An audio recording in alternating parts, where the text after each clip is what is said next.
कराची से 15 साल बाद अदनान अपने आबाई गांव वापस आया। उसके दादा की वफात हो गई थी और पुरानी हवेली अब उसके नाम थी। गांव में दाखिल होते ही अजीब सी खामोशी महसूस हुई। लोग उससे नजरें चरा रहे थे। जब वो हवेली के सामने रखा तो चौकीदार करीम बख्श ने कहा, बेटा यहाँ मत रहो, शहर वापस चले जाओ। क्यों? अदनान ने पूछा। करीम बख्श ने आहिस्ता से कहा, तुम्हारे दादा वो अचानक नहीं मरे, उन्होंने खुद को मार डाला और मरने से पहले चीखते रहे कि वो आ रहा है, वो मुझे ले जाएगा। अदनान ने हंस कर कहा, ये सब खुराफात हैं।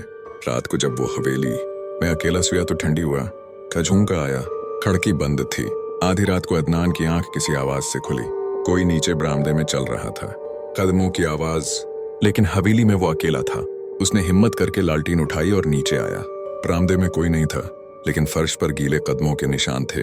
वो निशान सीधे एक बंद कमरे की तरफ जा रहे थे। ये कमरा पिछले 20 साल से बंद था।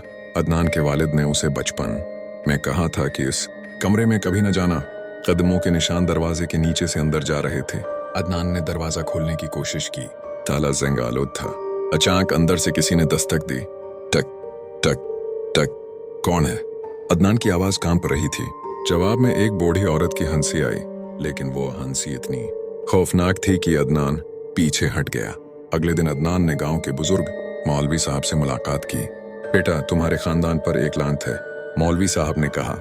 तुम्हारे परदादा ने 17 साल पहले एक गरीब बीवा को उसकी जमीन से बेदखल किया था। वो औरत बिदुआ देती हुई मर गई कि इस खानदान का हर बड़ा बेटा अजियत में मरेगा। और वो बंद कमरा, मौलवी साहब का चेहरा पहला पड़ गया। वही कमरा है जहां इस औरत की रूह कैद है। तुम्हारे परदादा ने एक जादूगर से उस रूह को कैद करवाया था, लेकिन हर 20 साल बाद वो कमजोर हो जाती है और फिर वो निकलने की कोशिश करती है।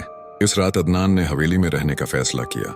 उसने तमाम खिड़कियां बंद की, आयात पढ़ी और अपने कमरे में बैठ गया। 12 बजे फिर वही कदमों की आवाज शुरू हुई, लेकिन इस बार वो सीढ़ियां चढ़ रही थी, अदनान के कमरे की तरफ आ रही थी। कदमों की आवाज उसके दरवाजे पर रखी। फिर दरवाजे का हैंडल आहिस्ता से घूमने लगा। या अल्लाह! अदनान ने आयतुल कुर्सी पढ़नी शुरू की। दरवाजे के नीचे से एक स्याह साया रेंगता हुआ अंदर आ रहा था। वो साया आहिस्ता आहिस्ता खड़ा होने लगा।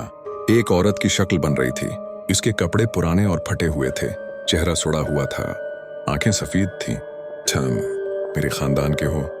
इसकी आवाज कानों में गूंज रही थी। वो अदनान की तरफ बढ़ी।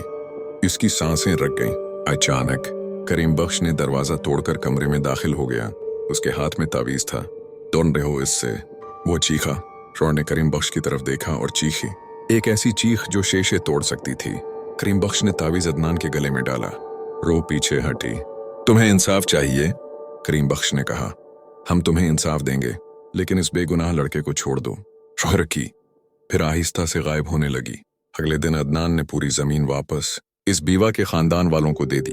उसने उस औरत की कब्र बनवाई और फाथा करवाई। इस रात आखिरी बार वो रूह जाहिर हुई, लेकिन इस बार वो खौफनाक नहीं थी। एक नरम शुक्रगुजार नजर से उसने अदनान को देखा। शुक्रिया, इसकी आवाज हुआ में तहलील हो गई। फिर वो हमेशा के लिए चली गई।